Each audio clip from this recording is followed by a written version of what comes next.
રાજકોટમાં કોર્ટને બોમ્બથી ઉડાવી દેવાની ધમકી મળી અને આ ધમકીને લઈને રાજકોટ પોલીસ પણ એલર્ટ થઈ ગઈ। કોર્ટ પરિસરમાં પોલીસ દ્વારા સઘન ચેકિંગ કરવામાં આવ્યું। કોર્ટને ધમકી મળ્યા બાદ સુરક્ષા એલર્ટ કરી દેવામાં આવી। ડોગ સ્ક્વોડ, બોમ્બ સ્ક્વોડ અને સ્થાનિક પોલીસ દ્વારા તપાસ કરવામાં આવી। જો કે કંઈ શંકાસ્પદ ન મળતા સુરક્ષા તંત્રએ રાહતનો શ્વાસ લીધો। વકીલોએ બોમ્બની ધમકીને આકરા શબ્દોમાં વખોડી। આવી ધમકી આપનારાઓ સામે કાર્યવાહી થવી જોઈએ। તો લગાતાર ગુજરાતમાં ધમકી આપવાનો સિલસિલો જારી છે। છેલ્લા 3 વખતથી આપણે એવું જોયું છે કે સ્કૂલોમાં ધમકી મળતી હતી અને હવે કોર્ટ પરિસર હિસાબે કોર્ટની કામગીરી આમ જરાક ગમગીન ભર્યું વાતાવરણ થઈ જાય છે, કારણ કે બોમ્બની ભૂતકાળમાં આવી રીતે અક્ષરધામને અહીંયા ત્યાં આવા અનિચ્છનીય બનાવ બન્યા, એટલે કદાચ એ કોઈ પકડાય કે ઓલું થાય તો એની અમે સખત ને સખત કાર્યવાહી થવી જોઈએ છે ને। કોઈ આતંકવાદી ખોટા મેલો કરી અને ભારતના અર્થતંત્રને નુકસાન કરવાનો પ્રયત્ન કરે છે। સ્કૂલો અને ખાસ કરીને કોર્ટ આ બે ઉપર ટાર્ગેટ છે અને આવા અવારનવાર ખોટા ઈમેલ કરે છે। આના માટે સરકાર અત્યારે કટિબદ્ધ છે અને આ જે આતંકવાદી તત્વો છે એને પકડી અને એને યોગ્ય નસીહતે પહોંચાડશે, કારણ કે આવી કોઈ ધમકીથી કોઈ ડરતું નથી। અહીંયા કોઈ પક્ષકારો કે વકીલો એને કોઈ ભય નથી, પણ આવું એક આવે એના કારણે છાપામાં અને મીડિયામાં જે આવે છે એનાથી સરકારની પ્રતિભાને ખરડાય એવું આ એક કૃત્ય છે। કાયદો વ્યવસ્થાની પરિસ્થિતિ ગુજરાતમાં જે સારી રીતે ચાલી રહી છે એને ડોળવા માટે, એને બદનામ કરવા માટે, લોકોને ડરાવવા માટે અને સરકારની જે કાયદો વ્યવસ્થાની પરિસ્થિતિ છે એ પરિસ્થિતિને સારી રીતે ન ચાલવા દેવા માટે થઈને જે આતંકવાદી કૃત્ય થઈ રહ્યું છે એને અમે સખ્ત શબ્દોની અંદર વખોડી કાઢીએ છીએ। રાજકોટની કોર્ટને ફરી એક વખત બોમ્બથી ઉડાવી દેવાની ધમકી મળી છે। આ ધમકીના પગલે અત્યારે dog squad, bomb squad alert થઈ છે। અત્યારે રાજકોટ કોર્ટ ખાતે જે છે એ તપાસ હાથ ધરવામાં આવી રહી છે। ઈમેલ મારફતે આ જે છે એ ધમકી મળી હતી। અત્યારે ડોગ સ્ક્વોડ સાથે જે સુરક્ષા કર્મીઓ પહોંચ્યા છે, અત્યારે જે છે અત્યારે તપાસ પણ અલગ અલગ બેગની એની તપાસ પણ કરવામાં આવી રહી છે। જે શંકાસ્પદ વસ્તુ લાગે તેમની પણ અત્યારે તપાસ જે છે એ કરવામાં આવી રહી છે। ડોગ સ્ક્વોડ આપ દ્રશ્યોમાં પણ જોઈ શકો છો કે જે રીતના ડોગ સ્ક્વોડ દ્વારા જે છે એ જે તમામ જગ્યાએ તપાસ કરવામાં આવી રહી છે। આ પહેલા પણ રાજકોટ કોર્ટને બોમ્બથી ઉડાવી દેવાની ધમકી મળી હતી, ત્યારે વધુ એક વખત જે છે ઈમેલ મારફતે ધમકી મળતા સુરક્ષા તંત્ર પણ એલર્ટ થયું છે અને જે કોર્ટની જે કચેરીઓ છે, અલગ અલગ ઓફિસો છે, ત્યાં અત્યારે તપાસ હાથ ધરવામાં આવી રહી છે। આપણે એના દ્રશ્યો પણ બતાવવા માંગીશ કે જે રીતના અત્યારે સુરક્ષા તંત્ર દ્વારા જે છે કોઈ જે કસર છોડવામાં નથી આવી રહી। જે તમામ બાબત છે તેમની જે ઝીણવટભરી તપાસ કરવામાં આવી રહી છે। જે લોકર રૂમ છે ત્યાં પણ જે પણ વસ્તુઓ હોય છે તેમની અત્યારે તપાસ કરવામાં આવી રહી છે। ખાસ કરીને જે રીતના અત્યારે જે છે સુરક્ષા તંત્ર એલર્ટ થયું છે, જોકે આ રીતના અગાઉ પણ ધમકી મળી હતી। અત્યારે વધુ એક વખત ધમકી મળતા જે રાજકોટ પોલીસ છે તે પણ અત્યારે સ્થળ પર પહોંચી છે। એમના દ્વારા જે છે કોર્ટ પરિસર છે ત્યાં અત્યારે તપાસ હાથ ધરવામાં આવી રહી છે। હાર્દિક જોશી, ન્યૂઝ 18 ગુજરાતી, રાજકોટ। આ તરફ વડોદરામાં પણ વધુ એક ધમકી ભર્યો મેલ મળ્યો છે। હવે વડોદરા કોર્ટને ઉડાવી દેવાની ધમકી મળી છે। કોર્ટમાં બોમ્બ મૂક્યો હોવાની ધમકી મળતા ફફડાટ વ્યાપી ગયો। ડોગ સ્ક્વોડ, બોમ્બ સ્ક્વોડ અને પોલીસના ઉચ્ચ અધિકારીઓએ તપાસ કરી। પોલીસ કમિશનર નરસિંહા કુમારનું નિવેદન, વિદેશના આઈપી એડ્રેસ પરથી આ ધમકી ભર્યા મેલ આવી રહ્યા છે। સાયબર ક્રાઇમ સહિત અન્ય એજન્સીઓ પણ તપાસમાં જોડાઈ છે।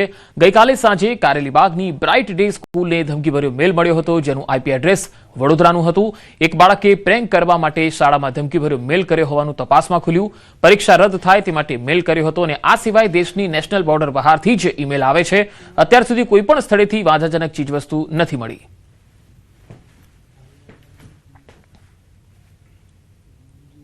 કોર્ટ પ્રિમાઇસીસમાં પણ મળી આવ્યું છે। આ અંગે પણ શહેર પોલીસ સેનિટાઇઝેશન અને એન્ટાયર પ્રિમાઇસીસને ક્લીનઅપ કરીને સુરક્ષિત જાહેર કરવાની જે પ્રક્રિયા છે આ હાથ ધરી છે। તે અંગે પણ ડિટેઇલ્ડ ઇન્વેસ્ટિગેશન થશે, પરંતુ જે વ્યક્તિઓ આ પ્રકારના એક ભ્રમ ફેલાવવાનું, ભયનું વાતાવરણ ઊભા કરવાના પ્રયાસ કરે છે એમને આપણે વધારે મહત્વ આપવું ન જોઈએ। સત્રમાં આપના ધારાસભ્ય ચૈતર વસાવાએ નર્મદા અને દાહોદ જિલ્લામાં કુપોષણનો ગંભીર મુદ્દો ઉઠાવ્યો। તેમણે કહ્યું, દાહોદ જિલ્લામાં જ 19,554 કુપોષિત બાળકો નોંધાયા, જે રાજ્યની વાસ્તવિક સ્થિતિ દર્શાવે છે। કરોડો રૂપિયાનો ખર્ચ છતાં આંગણવાડીના બિલો સમયસર પાસ થતા નથી અને બાળકોના વિકાસ માટે પૂરતી જોગવાઈ થતી નથી. તેમણે આરોપ લગાવ્યો કે વર્ષોથી શાસન હોવા છતાં બાળકોના આરોગ્ય અને પોષણમાં સુધારો થયો નથી. જરવાણી યોજના હેઠળ 54 ગામોને પાણી પહોંચાડવાની જાહેરાત થઈ છતાં 3 વર્ષમાં ટીપું પાણી પણ મળ્યું નથી. સાથે જ તેમણે વિકાસના નામે 1 પણ ઇંચ જમીન ન આપવાની ચીમકી પણ આપી. કે નર્મદા જિલ્લામાં 11,253 અને દાહોદ જિલ્લામાં 19,594 બાળકો કુપોષણથી પીડાય છે. ત્યાંના બાળકોના કુપોષણ દૂર કરવા માટેના ફૂડ બિલો મંજૂર કરવામાં આવતા નથી. જણાવવામાં આવે છે કે ગ્રાન્ટ નથી. આંગણવાડીઓનો પગાર વધારો કરવામાં નથી આવતો. આંગણવાડીઓના ગરમ નાસ્તાના અને ફ્રૂટના બિલો મંજૂર કરવામાં નથી આવતા. જણાવવામાં આવે છે કે ગ્રાન્ટ નથી. નર્મદાથી પાણી પુરવઠાની એક ઝરવાણી પ્રોજેક્ટ બનવાની છેલ્લા 3 વર્ષથી કામ ચાલે છે. 54 ગામમાં અમે પાણી પૂરું પાડીશું એમ દર્શાવીને કરોડો રૂપિયાના એમને બિલો ચૂકવવામાં આવ્યા છે. આજે એક પણ ગામને એક ટીપું પાણી પણ એ યોજનાથી મળ્યું નથી. સત્ર ચાલી રહ્યું છે ત્યારે સત્રના પ્રશ્નકાળ બાદ કોંગ્રેસ નેતા અમિત ચાવડાએ સરકાર પર આકરા પ્રહાર કર્યા. તેમણે નલ સે જલ યોજનાથી લઈને જમીન રીસર્વે મુદ્દે પ્રશ્નો પૂછ્યા હતા. નર્મદા યોજના અને જમીન રીસર્વે સહિતના મુદ્દે તેમણે આરોપો લગાવ્યા. તેમણે જમીન રીસર્વેમાં કૌભાંડ અને અન્યાયનો આક્ષેપ કરી શ્વેતપત્ર જાહેર કરવાની માંગ કરી. નર્મદા યોજનામાં ભાગીદાર રાજ્યો પાસેથી ગુજરાતના હજારો કરોડ રૂપિયા બાકી હોવાની માહિતી આપી. સમગ્ર મામલે સરકાર કડક વલણ દાખવે અને કરોડો રૂપિયાની ચૂકવણી પૂરી કરાવે, જેથી આ રકમ રાજ્યના વિકાસમાં ઉપયોગી સાબિત થઈ શકે. આ જ રીસર્વે એજન્સીએ ફક્ત ઓફિસમાં બેઠા બેઠા 8 કલાકમાં કર્યું હતું. એનો સ્પષ્ટ મતલબ છે કે આખા ગુજરાતમાં એજન્સી દ્વારા જે રીસર્વે કર્યો છે એ તમામ રીસર્વે ઓફિસમાં બેસીને ખોટી રીતે કોઈને ફાયદો કરાવવા કે કોઈને નુકસાન કરાવવાના હેતુથી કર્યો છે. ત્યારે રીસર્વે તાત્કાલિક રદ પણ થવો જોઈએ અને જે પેન્ડિંગ કામ છે એના માટે આજે મંત્રી તો જવાબ નથી આપી શક્યા, પણ મારી મુખ્યમંત્રીશ્રીને વિનંતી છે કે એમના હસ્તક જ્યારે વિભાગ હોય ત્યારે ગુજરાતના ખેડૂતો માટે એમની તકલીફોનું નિવારણ માટે રીસર્વેની શું સ્થિતિ છે એના માટેનું શ્વેતપત્ર બહાર પાડે એવી માગણી કરીએ છીએ. કે 31 જુલાઈના અંતિમ જે આંકડા છે મુજબ મધ્યપ્રદેશ પાસે 5,516 કરોડ રૂપિયા લેવાના બાકી છે. મહારાષ્ટ્ર પાસે 1,883 કરોડ રૂપિયા લેવાના બાકી છે. રાજસ્થાન પાસે 574 કરોડ રૂપિયા લેવાના બાકી છે. આ ત્રણેય રાજ્યોનો જો સરવાળો કરીએ તો 7,900 એટલે લગભગ 8,000 કરોડ રૂપિયા. સ્કૂલ કોર્ટને બોમ્બથી ઉડાવવાની ધમકીનો મામલો હતો. ત્યાં મામલે કોંગ્રેસ ધારાસભ્ય કિરીટ પટેલ હવે સરકાર પાસે તપાસની માંગ કરી રહ્યા છે. વિધાનસભા ગૃહ વિભાગની ચર્ચા દરમિયાન આ મુદ્દો ઉઠાવીશું એવું તેમણે કહ્યું છે. પોલીસ કે ગૃહ વિભાગને કડક કાર્યવાહી કરવાની રહેશે અને કરવી જ જોઈએ. વિધાનસભામાં તેમણે કહ્યું છે કે અમે ગૃહમંત્રી સમક્ષ આ મુદ્દો ઉઠાવવાના છીએ. આવી ખોટી ધમકીઓ આપી અને રાજની અંદર ડરનો માહોલ પેદા કરનારની સામે કડકમાં કડક કાર્યવાહી કરો. તમે એમના વરઘોડા કાઢો, અમે તમને સાથ આપીશું. વિધાનસભા ફ્લોર ઉપર જ્યારે ગૃહ વિભાગની ચર્ચાઓ આવશે અથવા આ પ્રમાણેની અમે ખાસ તાકીદની નોટિસ આપી અને આ મુદ્દો ચર્ચામાં લેવાના છે. ગાંધીનગરમાં સાબરમતી બ્રિજ પુલ પરથી રિક્ષા નદીમાં ખાબકી ગઈ. ગાંધીનગર ચિલોડા હાઈવે પર એક રિક્ષા નદીમાં ખાબકી. ચિલોડાથી ગાંધીનગર તરફ આવી રહ્યો હતો રિક્ષા ચાલક. હાલ રિક્ષા ચાલકની શોધખોળ ચાલી રહી છે. જે તસવીરો આવી રહી છે તે આપણે બતાવી રહ્યા છે. ગાંધીનગરના સાબરમતી બ્રિજ પુલ પરથી એક રિક્ષા નદીમાં ખાબકી ગઈ. ચિલોડા હાઈવે પર રિક્ષા નદીમાં ખાબકી હતી. ચિલોડાથી ગાંધીનગર તરફ આવી રહ્યો હતો રિક્ષા ચાલક. રિક્ષા ચાલકની હાલ શોધખોળ ચાલુ છે. તો આ ઘટનાને પગલે થોડીવાર માટે અહીંયા ટ્રાફિક જામની સ્થિતિ પણ જોવા મળી હતી, કારણ કે અચાનક અહીંયા રિક્ષા ચાલક નદીમાં ખાબકી ગયો. સાબરમતી બ્રિજનો જે પુલ છે ત્યાં અચાનક એક રિક્ષા ચાલક પસાર થઈ રહ્યો હતો અને એ રિક્ષા નીચે નદીમાં ખાબકી ગઈ.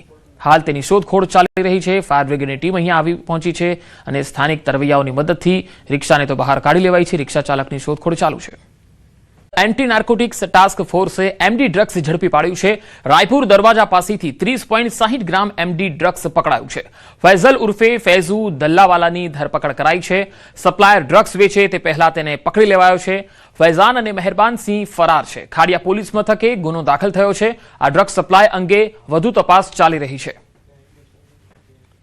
બોટ જોવા મળી હતી જેને પકડી પાડવામાં આવી. જેમ બે લોકો મળી આવ્યા છે, ખાસ ઈરાનના રહેવાસી છે આ બંને, અને સ્પીડ બોટ ભાગ્યે જ આવતી હોય છે.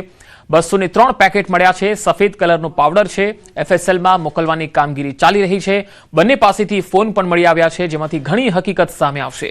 સ્પીડ બોટમાં અહીં વધુ ડેરિંગ કહેવાય અહીંયા આવ્યા છે આ લોકો, કારણ કે પંજાબથી કોઈ વ્યક્તિ ડિલિવરી લેવાનો હતો અને 8-10 કલાક સુધી રાહ જોયા બાદ ઓપરેશન આ પાર પાડવામાં આવ્યું. અબ્દુલ મજીદ અને અબ્દુલ સત્તાર નામના બે આરોપી પકડાયા છે. 140 નોટિકલ માઇલ કાપીને 8 કલાકની વોચ બાદ આ ઓપરેશન પાર પાડવામાં આવ્યું. ઈરાની ડ્રગ સ્મગલર્સ હાજી ફિદા દ્વારા આ જથ્થો મોકલવામાં આવ્યો. કોઈ ભારતીય બોટને ડિલિવરી આપી પંજાબ મોકલવાનો હતો. આ પર્ટિક્યુલર કેસમાં સરપ્રાઇઝિંગ આ છે કે જનરલી આપણા કેસીસમાં બહુ રેર હોય છે કે બહુ સ્પીડ બોટ ઈરાનથી અહીંયા સુધી આવતી હોય. જનરલી એક મોટી બોટ આવતી હોય છે, એમાં એ સિમ્પલ ઇન્જન લગાવીને બહુ સ્પીડથી એ લોકો ચાલી શકે. બોટની સાઇઝ ઓછી હોય, નાની હોય છે, અને એમાં ઓબીએમ જે ઇન્જન હોય બહાર લાગતો હોય, જેનાથી બહુ તરત જ બહુ તેજ સ્પીડ પકડી લે છે. એના પાસેથી જ્યારે એની ચેકિંગ કરવામાં આવેલી તો 203 પેકેટ મળ્યા છે. 203 પેકેટમાં જે કેમિકલ છે, એક વ્હાઇટ કલરનો પાવડર જેવું છે, જેના હાલમાં જસ્ટ બોટ અમારી જેટી ઉપર આવી છે. એનો એનાલિસિસ ચાલુ છે. FSL ત્યાં પહોંચી ગઈ છે. પ્રાઇમા ફેસી જે છે કે જે આપણો હિરોઈનનો અને જે ટ્રેડિશનલ જે ડ્રગ કિટ છે એની અંદર એ કેમિકલ ડિટેક્ટ નથી થઈ રહ્યો, તો એના આગળ જે FSLમાં મોકલવાની કામગીરી ચાલુ છે. આ ગરણી ગામે ખેડૂતના મકાનમાં ભેદી ધડાકો થયો છે. વહેલી સવારે 4:30 કલાકે મકાનના રસોડામાં ધડાકો થયો. સ્લેબવાળું પાકું રસોડું તૂટી ગયું અને આસપાસના મકાનને પણ અસર થઈ. રસોડાનો ગેસ અને ફ્રીજ સલામત છે. ધડાકો થતા મકાન માલિક અને આસપાસના લોકોમાં ડરનો માહોલ વ્યાપી ગયો. નાગજીભાઈ ચોપડા પટેલના મકાનમાં આ ભેદી ધડાકો થયો. ઘટનાને પગલે લોકોના ટોળા એકત્ર થયા. બાબરા પોલીસને જાણ કરવામાં આવી. મકાન માલિક નાગજીભાઈએ પ્રતિક્રિયા પણ આપી.